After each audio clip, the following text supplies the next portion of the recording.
Ipinagpaliban ng House Committee on Good Government and Public Accountability ang pagpapatuloy ng pagdinig nito kaugnay ng umano'y irregularidad sa paggamit ng Confidential and Intelligence Funds, CIF, ni Vice President Sara Duterte noong 2022 at 2023. Ayon sa chairperson ng komite na si Manila Rep. Joel Chua, nagdesisyon ang panel na huwag ituloy ang pagdinig, sanhi ng naging epekto ng Bagyong Christine sa bansa. Sa pagdinig noong nakaraang linggo, sumantro ang investigasyon sa paggastos ng Office of the Vice President ng 60 na milyong piso halaga ng confidential fund para sa renta ng mga safe houses at mga kaugnay na gastusin sa loob ng 11 araw noong 2022. Ang 16 na milyong piso pondo ay bahagi ng 125 na milyong piso confidential fund ng OVP noong 2022 na naubos sa loob lamang ng 11 araw. Kinwestiyon din ng mga miyembro ng komite ang paggamit ng Department of Education, DepEd, ng mga sertipikasyon mula sa mga opisyal ng militar upang bigyang katwiran ang paggamit nito ng 15 na milyong piso confidential fund. Si Duterte ay dating kalihim ng DepEd. Mr. Chair, this is the problem of non-lawyers. They insist on something that should not be done. Noted, Congressman Marcoleta. Always po ini-invoke na kung ano yung dapat na conduct ng committee, ano yung bounds ng mga discussions natin. Mr. Chair, again, ang ginagawa po natin ay in aid of legislation at hindi po tayo makakagawa ng mga batas, hindi natin maaral yung pwedeng maging mga batas kung hindi natin pag-uusapan yung mga posibleng scenarios kahit hindi pa nangyayari, Mr. Chair. We can't have good laws kung hindi natin pag-uusapan paano yan pwedeng ipatupad, paano yan pwedeng maabuso, which means yung nagiging line of questioning na ating colleagues are essential to the conduct of our proceedings sa komite. Ilang, Mr. Chair. Thank you. Mr. Chair, this is the problem of non-lawyers. They insist on something that should not be done. Noted, Thank you. Congressman Marcoleta. Mr. Chair. I know that our rules of procedure in aid of legislation includes suppletorily the use of the rules of court. Under the rules of court, Your Honor, which are the rules being used in the courts of law, hypothetical questions are not allowed to be asked. Are we supposed to insist on asking hypothetical questions? Could you please be specific, Congressman Marcoleta? It's very specific, Mr. Chair. The witness is being asked hypothetical questions. These are disallowed in the courts of law. If you're using the rules of court suppletorily, what is the purpose of asking hypothetical questions?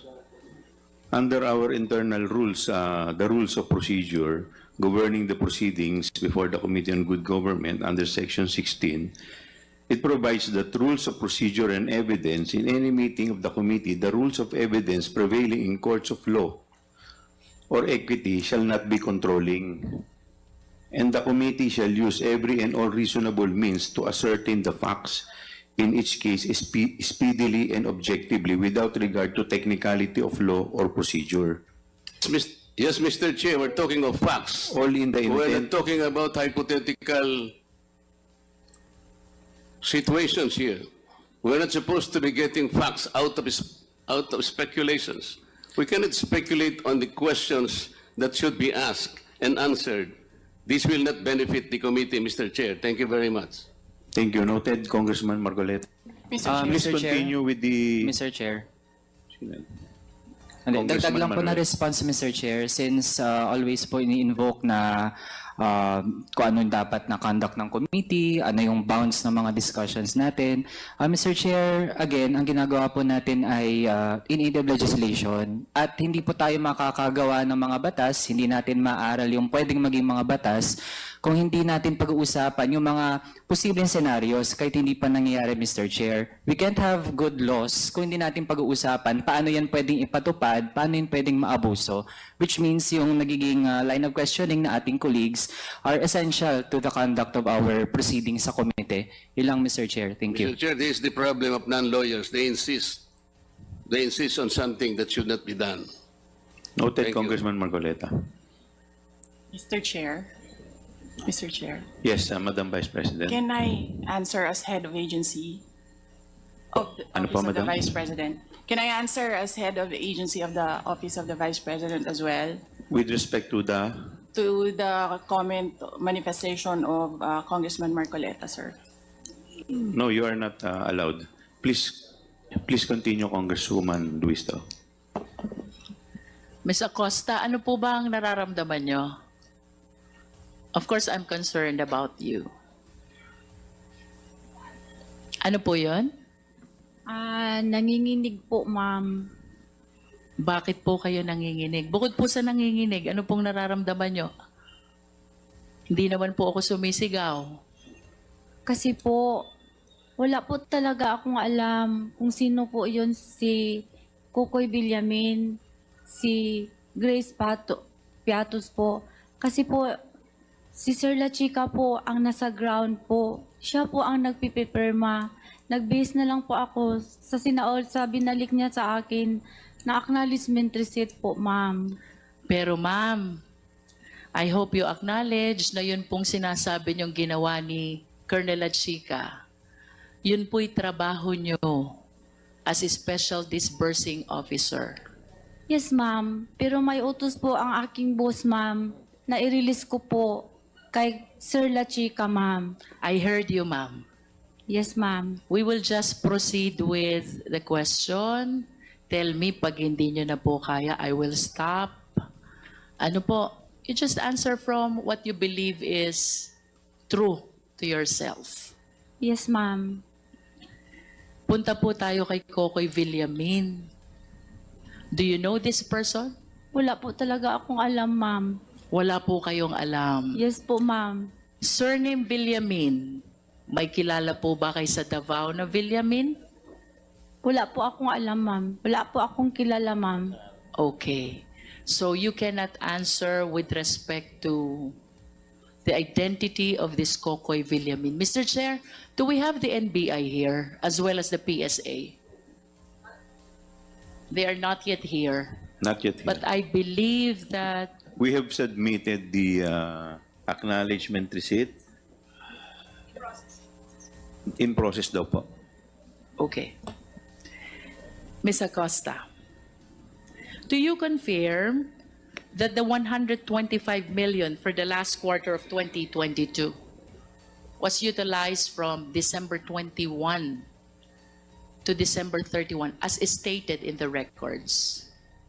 Yes, ma'am. Based po sa binigay sa akin ni Sir La Chica Okay. na accomplishment report at saka acknowledgement receipt po. Ms. Acosta, this is 125 million spent in, I believe 10 days nga po ito eh.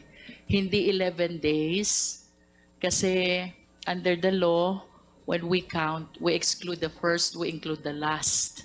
So if we count from December 21 to December 31, this will be equivalent to 10 days.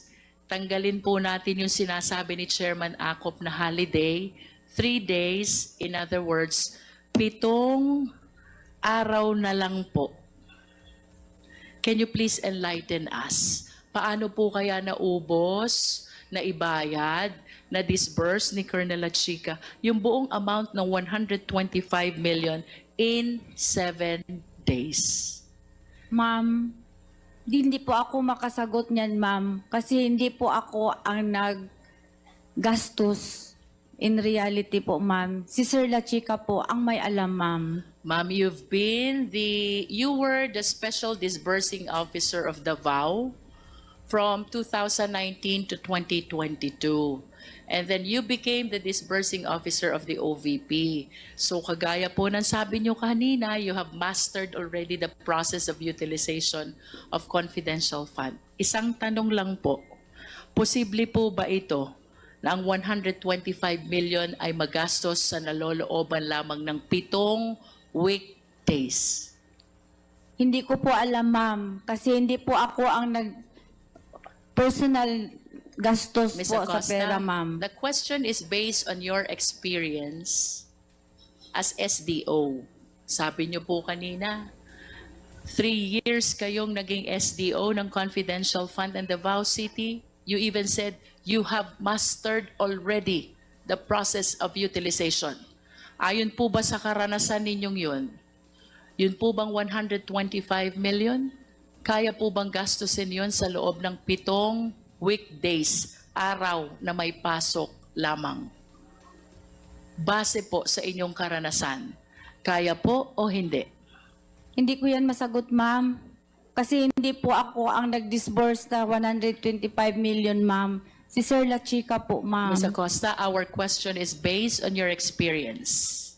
Hindi po ganun ang confidential fund sa Davao, ma'am. Hindi po ganun kalaki, ma'am. In other words, ayon po sa inyong karanasan bilang Confidential Fund ng Davao 2019 to 2022, hindi kaya gastusin ang 125 million in 7 days. Tama po ba? Hindi po ako makasabing tama, ma'am, kasi hindi po ganyan ang confidential fund sa Davao, ma'am. Ma'am, the question is based on your experience.